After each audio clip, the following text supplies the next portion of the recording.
Assalamualaikum warahmatullahi wabarakatuh. Kami dari kelompok 9 yang beranggotakan saya Muhammad Choi Rozikin dan Dewi Siti Fatimah akan mempresentasikan tentang interaksionisme simbolik. Oke, langsung saja, yaitu yang pertama paradigma definisi sosial. Paradigma definisi sosial adalah salah satu aspek khusus dari karya Weber yang di dalamnya analisa tentang tindakan sosial atau social action. Ada 3 teori yang termasuk dalam paradigma definisi sosial ini, yaitu yang pertama aksi atau action, yang kedua interaksionisme, dan yang ketiga fenomenologi. Herbert Balmer sebagai salah seorang tokoh interaksionisme simbolik menyatakan bahwa organisasi masyarakat manusia merupakan kerangka di mana terdapat tindakan sosial yang bukan ditentukan oleh kekuatan individunya. Ide dasar teori bersifat menentang behaviorisme radikal yang dipelopori oleh G.B. Wasson.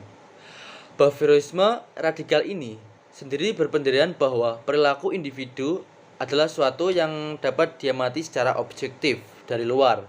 Hanya saja justru aksen di dalamnya diabaikan pada pengamatannya. Sedangkan interaksionisme simbolik mempelajari tindakan manusia dengan mempergunakan teknik introspeksi untuk dapat mengetahui barang sesuatu yang memelatar belakangi tindakan sosial itu dari sudut aktor. Menurut Balmer, istilah interaksionisme simbolik ini menunjukkan kepada sifat khas dari interaksi antar manusia. Kekhasannya adalah manusia saling menerjemahkan dan saling mendefinisikan tindakan, bukan hanya reaksi belaka dari tindakan orang lain, tetapi didasarkan atas makna yang diberikan terhadap tindakan orang lain. Interaksi antar individu diantarai oleh penggunaan simbol-simbol, interpretasi, atau dengan saling berusaha untuk saling memahami maksud dari tindakan masing-masing. Pada teori ini dijelaskan bahwa tindakan manusia tidak disebabkan oleh kekuatan luar, sebagaimana yang dimaksud kaum fungsionalis struktural. Tidak pula disebabkan oleh kekuatan dalam, sebagaimana yang dimaksud oleh kaum reduksionis, tetapi didasarkan pada pemaknaan atas sesuatu yang dihadapinya lewat proses. Assalamualaikum warahmatullahi wabarakatuh. Perkenalkan, nama saya Dewi Siti Fatimah. Di sini saya akan membawakan tentang awal perkembangan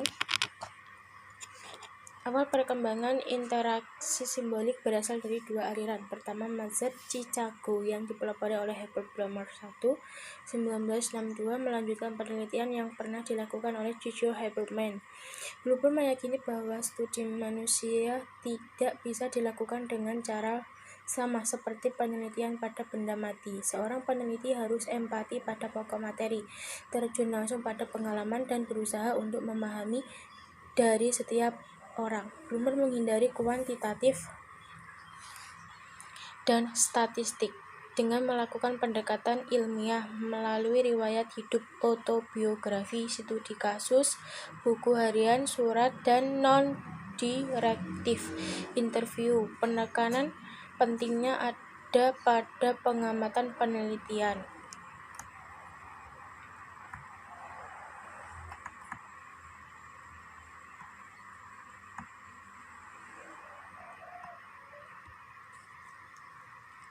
Tokoh-tokoh beraliran simbolik sebagai disebut di atas adalah William James, James M. Baldwin, Jaswin Devereux, Giorgio Herbermann, kemudian dilanjutkan oleh Charles Hutton Corley, William N. Thomas, dan Kuhn maupun Herbert Balmer. Para tokoh ini sepakat menggunakan nama interaksi simbolik untuk menjelaskan suatu tindakan bersama pada saatnya nanti akan membentuk struktur sosial atau kelompok-kelompok masyarakat lain melalui interaksi yang khas. Teori interaksi simbolik mengasumsikan bahwa individu-individu melalui aksi dan interaksinya yang komunitatif dengan memanfaatkan simbol-simbol bahasa, serta isyarat-isyarat yang digunakan mengkonstruksi masyarakat. Teori ini mewarisi tradisi dan posisi intelektual yang berkembang di Eropa pada abad ke-19, kemudian menyeberang ke Amerika, terutama di Chicago. Namun, sebagian pakar berpendapat teori interaksi simbolik, kasusnya G. Hammett 1920-1930, terlebih dahulu dikenal dengan lingkungan sosiologi interpretatif yang berada di bawah payung teori tindakan sosial yang dikemukakan oleh filsuf sekaligus sosiologi besar Max Weber. Interaksi simbolik berinduk pada perspektif fenomenologis. Istilah fenomenologis menurut Natation merupakan suatu istilah generik yang merujuk pada semua pandangan ilmu sosial, menganggap kesadaran manusia dari makna objektif sebagai titik sentral untuk memperoleh pengertian atas tindakan manusia dalam sosial masyarakat. Pada tahun 1950-an dan 1960-an,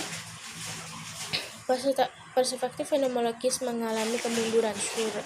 Surutnya perspektif fenomenologis merupakan kemudian para ilmuwan untuk memunculkan teori baru dalam bidang ilmu sosial. Kemudian muncullah teori interaksi simbolik yang mendapatkan tempat utama dan mengalami perkembangan pesat sampai saat ini. Max Weber adalah orang yang menurut berjasa besar dalam memunculkan teori interaksi simbolik. Ia pertama kali mendefinisikan tindakan sosial sebagai sebuah perilaku manusia pada saat person memberikan suatu makna subjektif terhadap perilaku tersebut. Sekian dari saya. Wassalamualaikum warahmatullahi wabarakatuh.